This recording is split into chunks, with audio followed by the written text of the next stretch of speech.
આપણે વામન પુરાણના 11મા દિવસની કથાને આગળ વધારીએ. અધ્યાય 31મો. વામને વિરાટ રૂપથી ત્રણેય લોકો માપી લઈ બલિને પાતાળમાં મોકલ્યા. લોમહર્ષણ બોલ્યા કે બલિએ વનો અને પર્વતો સાથે સંપૂર્ણ પૃથ્વીને ક્ષોભથી ભરેલી જોઈ હાથ જોડી શુક્રાચાર્યને પ્રણામ કરી પૂછ્યું કે હે આચાર્યદેવ, સમુદ્ર તથા પર્વતો સાથે પૃથ્વી કેમ ક્ષોભિત થઈ છે અને અગ્નિદેવ અસુરોના ભાગોને ગ્રહણ કેમ કરતા નથી? ચિરકાળ સુધી ધ્યાન લગાવી અને તથ્યને સમજી શકી શુક્રાચાર્યએ બલિને કહ્યું કે દૈત્યેન્દ્ર કશ્યપને ઘેર સંસારને ઉત્પન્ન કરવાવાળા સનાતન પરમાત્મા વામનના રૂપમાં અવતર્યા છે. તે જ પ્રભુ તારા યજ્ઞમાં આવી રહ્યા છે. તેમના પગલાંથી સમુદ્ર, પર્વત વગેરેને ભગવાનને વહન કરવાની શક્તિ નથી. તે જ પરમાત્મા દેવ, અસુર, ગંધર્વ, દેવો, મનુષ્યો અને મહાઅસુરોને ધારણ કરે છે. જગદાધાર ભગવાન શ્રીકૃષ્ણની આ અચિંત્ય માયા છે, જે માયાથી આ સંસાર ધાર્યધારક ભાવથી ક્ષોભ પામી રહ્યો છે. તેમના સન્નિધાનથી દેવતાઓના શત્રુ દૈત્યો યજ્ઞભાગ મેળવવા યોગ્ય રહ્યા નથી.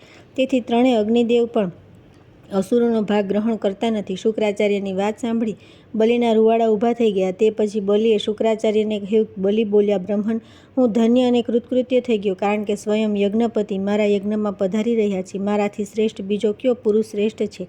સદૈવ સાવધાન રહેનારા યોગીઓ જે નિત્ય પરમાત્માને જોવા ચાહે છે, તે જ દેવ કૃપા કરી મારા યજ્ઞમાં પધારી રહ્યા છે.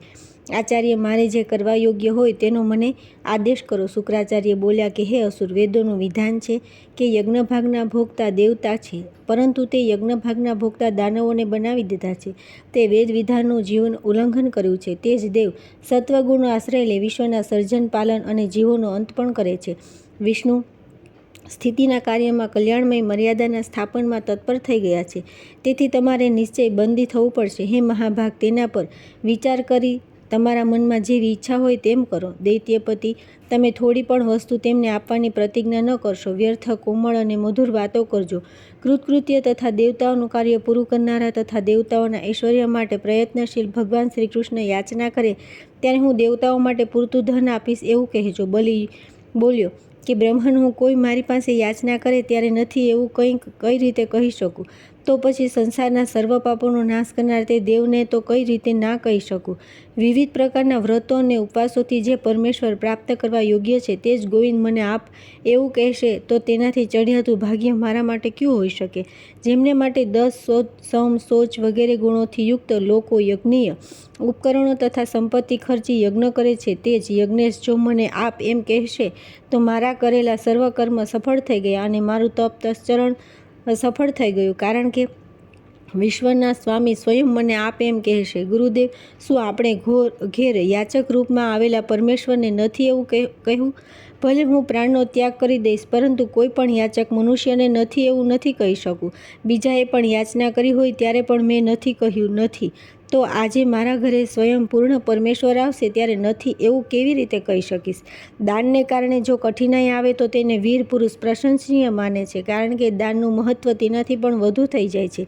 સાધારણ રીતે એવું માનવામાં આવે છે કે જે દાન બાધા નાખનારું હોતું નથી તે નિસંદેહ બળવાન કહેવામાં આવ્યું છે, પરંતુ એવો પ્રસંગ આવી શકતો નથી, કારણ કે મારા રાજ્યમાં બધા જ સુખી, નિરોગી અને અનઉદેજિત તથા શમ આદિ ગુણોથી યુક્ત છે. હે મહાભાગ, સર્વ લોકો હુષ્ટ, તુષ્ટ, પુણ્યાત્મા, ધર્મપરાયણ, તૃપ્ત અને સુખી છે. વધુ શું કહું, હું તો સદા સુખી છું. હે મુનિ શાર્દૂલ, આપના મુખથી સાંભળી મને એ ખબર પડી કે હું અહીં વિશિષ્ટ દાનરૂપી બીજનું ફળ પ્રાપ્ત કરી રહ્યો છું. તે હરિ જો મારી પાસેથી દાન લઈ દેવતાઓને પુષ્ટિ કરે તો યજ્ઞથી આરાધિત તે હરિ મારા પર નિશ્ચિત પ્રસન્ન થશે.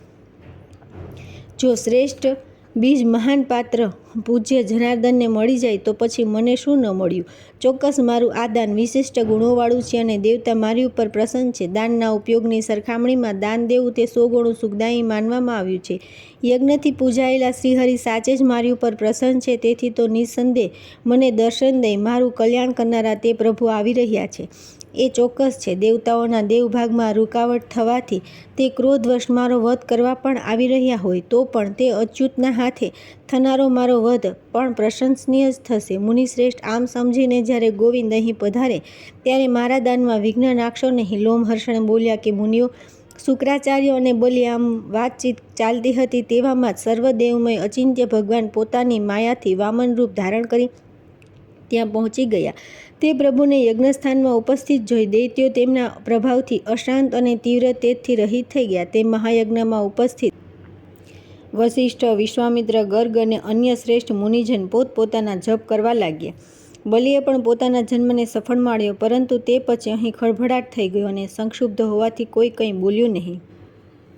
તેમના દેદીપ્યમાન તેજને લીધે દરેક દેવાધિદેવની પૂજા કરી. તે પછી વામન રૂપમાં પ્રત્યક્ષ પ્રગટ થયેલા વિષ્ણુ ભગવાને લોકો દ્વારા પૂજાયા બાદ એક દ્રષ્ટિથી તે વિનમ્ર દૈત્યપતિ અને મુનિવરોને જોયા તથા યજ્ઞ, અગ્નિ, યજમાન, યજ્ઞકર્મમાં અધિકૃત સદસ્યો અને દ્રવ્યની સામગ્રીની પ્રશંસા કરી. વિપ્રો તત્કાલ યજ્ઞમંડપમાં ઉપસ્થિત સર્વેએ વામન પ્રતિ સાધુ સાધુના ઉદ્ગારો કર્યા.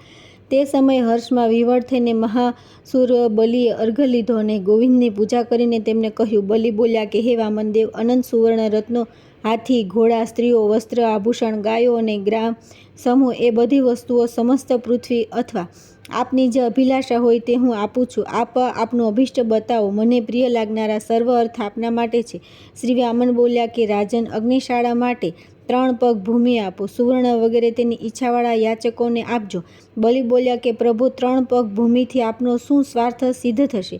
100 અથવા 100,000 પગ ભૂમિ આપ માગો. શ્રી વામન બોલ્યા કે હે દૈત્યપતિ, હું એટલું જ મેળવીને કૃતકૃત્ય છું. મારો સ્વાર્થ એટલા જ સિદ્ધ થઈ જશે.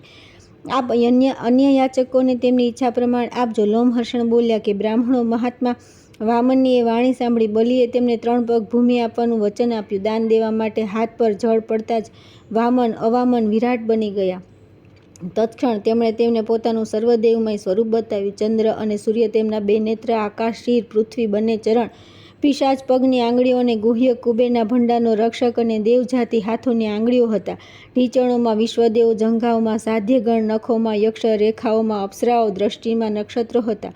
સૂર્યકિરણો પ્રભુના કેશ, તારલા, તેમના રોમકૂપ અને મહર્ષિગણ રોમોમાં સ્થિત હતા. વિદિશાઓ બાહુઓ, દિશાઓ કર્ણ, બંને અશ્વિની કુમાર કાન અને વાયુ નાસિકાના સ્થાન પર હતા. તેમની હાસ્ય છટામાં ચંદ્રદેવ તથા મનમાં ધર્મ આશ્રિત હતા. સત્ય તેમની વાણી તથા જીભ સરસ્વતી દેવી હતા. દેવમાતા અદિતિ તેમની ડોક, વિદ્યા, રેખાઓ સ્વર્ગ દ્વારા ગુદા તથા ત્વષ્ટા અને પૂષા તેમની ભમરો હતા. વૈશ્વાનર મુખ, પ્રજાપતિ વૃષ્ણ, પરબ્રહ્મ હૃદય, કશ્યપ પુત્સન હતા. સમસ્ત જ્યોતિઓ તથા તપ તેમના તેજ હતા. કુક્ષીઓમાં વેદ હતા. બ્રાહ્મણોની ચેષ્ટાઓ બંને ઢીંચણ હતી. મહાદૈત્ય ચિક્ષુર દાંતોથી તેમના પગનો અંગૂઠો દબાવ્યો. તેથી ભગવાને અંગૂઠાથી તેની ગરદન પર પ્રહાર કર્યો. પોતાના પગ, હાથ તથા તળિયાથી સર્વ અસુરોને રગડ્યા અને વિરાટ શરીર ધારણ કરી શીઘ્ર ભગવાનને બલિ પાસેથી પૃથ્વી છીનવી લીધી. ભૂમિને માપતી વખતે ચંદ્ર અને સૂર્ય તેમના સ્તનોની મધ્યમાં સ્થિત હતા તથા આકાશને માપતી વખતે જાંઘમાં સ્થિત થઈ ગયા. પરમ ઉર્ધ્વલોકનું અતિક્રમણ કરતી વખતે વિષ્ણુમાં ઘૂંટણોમાં ચંદ્ર અને સૂર્ય સ્થિત થઈ ગયા. ઉરુક્રુમ વિષ્ણુએ 3 લોકને જીતીને તે મોટામાં મોટા અસુરોનો વધ કરી 3 લોક ઇન્દ્રને આપી દીધા. ભગવાન વિષ્ણુએ પૃથ્વી તલની નીચે સ્થિત સુતલ નામનું પાતાલ બલિને આપી દીધું. પછી વિષ્ણુએ બલિને કહ્યું કે મેં તારા દ્વારા દાન માટે અપાયેલા જળને તારા હાથમાં ગ્રહણ કર્યું છે. તેથી તારું આયુષ્ય કલ્પ જેટલું થશે તથા વૈવસ્વ મન્વંતરનો કાળ વ્યતીત થયા પછી સાવરણિક મન્વંતર આવશે ત્યારે તું ઇન્દ્ર બનીશ. આ સમય માટે મેં સમસ્ત ભુવનને પહેલાથી ઇન્દ્રને આપી દીધેલું છે. 1 મન્વંતર જેટલા કાળ સુધી હું ઇન્દ્રના વિરોધીઓનું અનુશાસન કરીશ. બલિ પૂર્વકાળમાં તેણે ઘણી શ્રદ્ધાથી મારી આરાધના કરી હતી. તેથી તું મારા કહેવાથી સુતલ નામના પાતાળમાં જઈ મારા આદેશનું સારી રીતે પાલન કર તથા દેવતાઓના સુખથી ભર્યા સેંકડો પ્રસાદોથી પૂર્ણ વિકસિત કમળોવાળા સરોવરો અને શુદ્ધો શ્રેષ્ઠ સરિતાઓવાળા તે સ્થાન પર નિવાસ કર. તું મહાન ભાગોનો ઉપભોગ કરતા સેંકડો સ્ત્રીઓથી આવૃત થઈ એટલો કાળ મારી આજ્ઞાથી ત્યાં નિવાસ કર. જ્યાં સુધી તું દેવતાઓ અને બ્રાહ્મણોનો વિરોધ નહીં કરે ત્યાં સુધી સમસ્ત ભોગોને ભોગવીશ, પણ જ્યારે તેમનો વિરોધ કરીશ ત્યારે વરુણના પાસ તને બાંધી જશે. બલિ બોલ્યા કે હે ભગવાન, આપની આજ્ઞાથી ત્યાં પાતાળમાં નિવાસ કરનારા મારા ભાગોનું સાધન શું હશે જેમનાથી તૃપ્ત થઈ હું સદા આપનું સ્મરણ કરતો રહીશ. શ્રી ભગવાન બોલ્યા કે અવધિપૂર્વક કરાયેલા દાન, ક્ષોત્રિય બ્રાહ્મણથી રહિત શ્રાદ્ધ તથા શ્રાદ્ધ કર્યા વિનાના હવન એ તારા ભાગ હશે.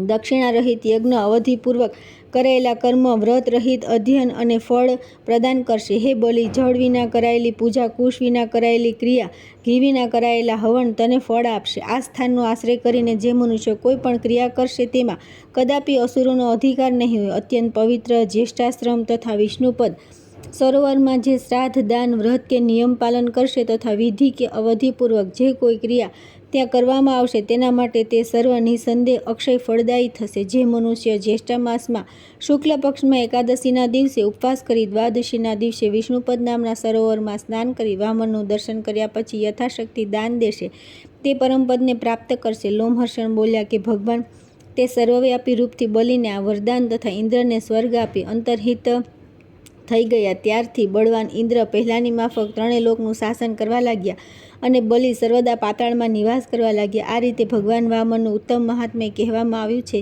જે તેને સાંભળે છે તે સર્વ પાપોથી મુક્ત થઈ જાય છે. દ્વિજ શ્રેષ્ઠો જે આ સર્વચરિત્રનું સ્મરણ કરશે તેને કદી આધિ વ્યાધિ તથા મનની મોહથી પીડા થશે નહીં. હે મહાભાગો, આ કથા સાંભળી રાજચ્યુત વ્યક્તિ પોતાનું રાજ્ય અને વિયોગી મનુષ્ય પોતાનું પ્રિય પ્રાપ્ત કરે છે. તેને સાંભળવાથી બ્રાહ્મણને વેદની પ્રાપ્તિ થાય છે, ક્ષત્રિય અને પૃથ્વીના જયની પ્રાપ્તિ થાય છે, વૈશ્યને ધન સમૃદ્ધિ અને શૂદ્રને સુખની પ્રાપ્તિ થાય છે. વામનનું મહાત્મ્ય સાંભળવાથી પાપોમાંથી મુક્તિ મળે છે. ત્યાર પછી આવે છે અધ્યાય 32મો, સરસ્વતી નદીનું વર્ણન, તેનું કુરુક્ષેત્રમાં પ્રવાહિત થવું. ઋષિઓ બોલ્યા કે હે લોમહર્ષણજી, કુરુક્ષેત્રમાં વહેતી નદીઓમાં શ્રેષ્ઠ ભાગ્યશાળીની આ સરસ્વતી નદી કેવી રીતે ઉત્પન્ન થઈ? સરોવરમાં જઈને પોતાના બંને તટો પર તીર્થોની સ્થાપના કરતી દ્રશ્ય અને અદ્રશ્ય રૂપ આ શુભ નદી કઈ રીતે પશ્ચિમમાં ગઈ? આ સનાતન તીર્થ વંશનું વિસ્તારથી વર્ણન કરું. લોમહર્ષણ બોલ્યા કે સ્મરણ માત્રથી સર્વ પાપોનો નાશ કરનારી આ સરસ્વતી નદી પીપળાના વૃક્ષથી ઉત્પન્ન થાય છે. આ પવિત્ર જળવાળી મહાનદી હજારો પર્વતોને તોડતી ફોડતી પ્રસિદ્ધ દ્વૈતવનમાં પ્રવેશી પ્રસિદ્ધ કથા છે. મહામુનિ માર્કંડેય સરસ્વતી નદીને જોઈ માથું નમાવી પ્રણામ કરી તેની સ્તુતિ કરી. હે દેવી, તમે લોકોની માતા અને દેવોની શુભ અરણી છો. દેવી સમસ્ત સદ અસદ મોક્ષ દેનારા અને અથર્વવાન પદ યોગિક ક્રિયાથી યુક્ત પદાર્થની માફક આપમાં સ્થિત છે. અક્ષર પરબ્રહ્મ તથા વિનાશીલ સમસ્ત સંસાર આપમાં પ્રતિષ્ઠિત છે. ઓમની ત્રણેય માત્રાઓ, ત્રણેય લોક, ત્રણ વેદ, ત્રણેય વિદ્યાઓ, ત્રણ અગ્નિઓ, ત્રણ જ્યોતિઓ, ત્રિવર્ગ, ત્રણેય ગુણ, ત્રણેય વર્ણ, ત્રણેય દેવ, ત્રણેય ધાતુઓ, ત્રણેય અવસ્થાઓ તથા ત્રણેય પિતર એ સર્વ ઓમકારના માત્રતય સ્વરૂપ હે દેવી આપના રૂપ છે. આપને બ્રહ્મની વિભિન્ન રૂપોવાળી આદ્ય અને સનાતનની મૂર્તિ કહેવામાં આવે છે. હે દેવી, નિત્ય અને અનિત્ય પદાર્થો, સ્થૂલ અને સૂક્ષ્મ પદાર્થો, ભૂમિ અને અંતરિક્ષમાં રહેલા પદાર્થો એ સર્વની પ્રાપ્તિ આપથી જ થાય છે. જે મૂર્ત કે અમૂર્ત છે તે સર્વ તથા જે સર્વભૂતોમાં એક રૂપથી સ્થિત છે તથા એકમાત્ર હોવા છતાં જે દ્વૈતમાં અલગ અલગ રૂપથી દેખાય છે તે બધા આપના સ્વર વ્યંજનોથી સંબંધ છે. આમ સ્તુતિ કરતા વિષ્ણુની જીભ રૂપિણી સરસ્વતી